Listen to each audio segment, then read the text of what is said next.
போக்குவரத்து அமைச்சர் பந்துலு குணவர்தனவின் தலைமையில் போக்குவரத்து அதிகாரிகளுடன் சற்று முன்னர் நடைபெற்ற கலந்துரையாடலில் இணக்கப்பாடு எட்டப்பட்டதை அடுத்து இந்த பணி பகிஷ்கரிப்பு கைவிடப்பட்டுள்ளது. முன்னாள் சபாநாயகர் கரு ஜெயசூரியவின் தலையீட்டில் நடைபெற்ற குறித்த கலந்துரையாடலில் ராஜாங்க அமைச்சர் லசந்த அழகியவண்ணவும் இணைந்திருந்தார். இடம்பெற்ற விடயங்கள் தொடர்பில் விரிவாக கலந்துரையாடினோம். நான் அமைச்சராக ஏற்றுக்கொண்டதன் பின்னர் அவர்கள் பணி பகிஷ்கரிப்புகளில் ஈடுபடாமல் ஒத்துழைப்பு வழங்கினர். அதனையும் கருத்திற்கொண்டு இதற்கு பேச்சுவார்த்தை மூலம் பிரச்சினைகளை தீர்த்துக் கொள்வோம் என்ற இணக்கப்பாட்டுக்கு அமைய இன்று இரவு 12 மணிக்கு முன்னர் கடமைக்கு சமூகமளிக்க இணக்கம் தெரிவித்தனர். அவ்வாறு கடமைக்கு சமூகமளிப்போருக்கு எதிராக எந்தவித ஒழுக்காற்று நடவடிக்கையும் எடுக்கப்படாது.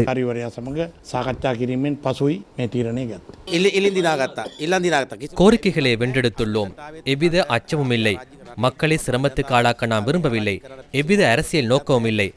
தொழிற்சங்க உரிமைகளுக்காகவே நாம் முன்னிற்கின்றோம்.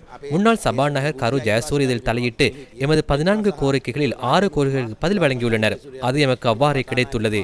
இன்று நள்ளிரவு 12 மணிக்கு அனைத்து ரயில் நிலைய பொறுப்பதிகாரிகளும் கடமைக்கு சமூகம் அளிப்பர். தொழில் இல்லாமல் போகும் என அச்சமடைந்தீர்கள் அல்லவா?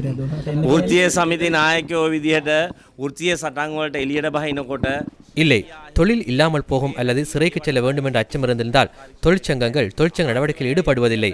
அமைச்சருக்கும் எமக்கும் இடையில் முரண்பாடுகள் இல்லை. அவர் தன் பக்க பலத்தை காட்டினார், நாம் எமது பக்கத்து பலத்தை காண்பித்தோம். நாம் மக்களிடம் பழி வாங்குவதில்லை.